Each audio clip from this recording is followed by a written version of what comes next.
পয়গম্বর আলাইহিস সালাতু ওয়াস সালাম এই পৃথিবী থেকে চলে গেল, হযরতে নূহ পয়গম্বর আলাইহিস সালাতু ওয়াস সালামের জামানা শুরু হয়ে গেল।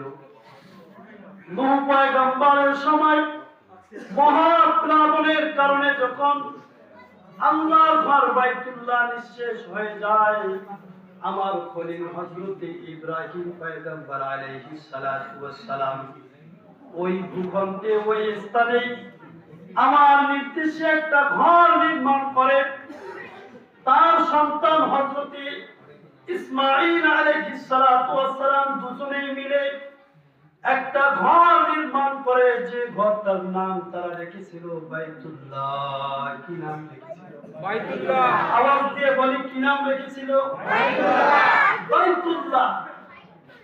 হযরতে ইব্রাহিম তার সন্তান হযরতে ইসমাঈল দুজনে মিলে একটা ঘর নির্মাণ করলেন, যে ঘরটা নির্মাণ করার পরে এই ঘরের নামকরণ করা হলো, আওয়াজ দিয়ে বলি, বাইতুল্লাহ। কি নাম? বাইতুল্লাহ। বাইতুল্লাহ শব্দের অর্থ হচ্ছে আল্লাহ পাকের ঘর, আল্লাহর ঘর।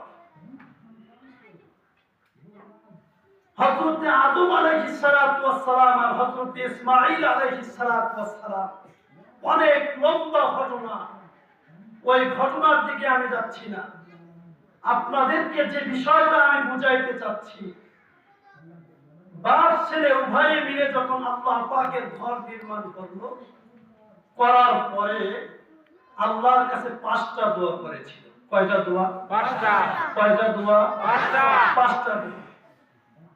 যে 5টা দোয়ার কথা আল্লাহ তাআলা পবিত্র কালামুল্লাহ শরীফের সূরাতুল বাকারার ভিতরে উল্লেখ করেছেন।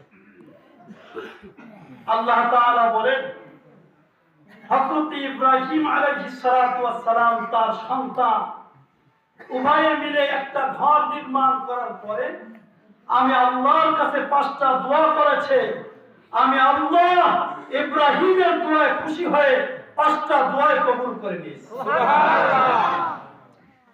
হযরত ইব্রাহিম পয়গম্বর আল্লাহ পাক রব্বুল আলামিনের কাছে সর্বপ্রথম যে দোয়াটা করেন, আল্লাহকে বলেন, রব্বি জাআলনি হাযা বালাদান আমিনা। রব্বুল আলামিন, তোমার জন্য এই ঘরকে নির্মাণ করেছি, একমাত্র তোমার দাসত্ব করব। রব্বুল আলামিন মেহেরবানি করে এই ঘরের ওসিলায় আমার এই মক্কা মদিনা পুরা পৃথিবীটাকে আমান শহর হিসাবে কবুল করে নিন।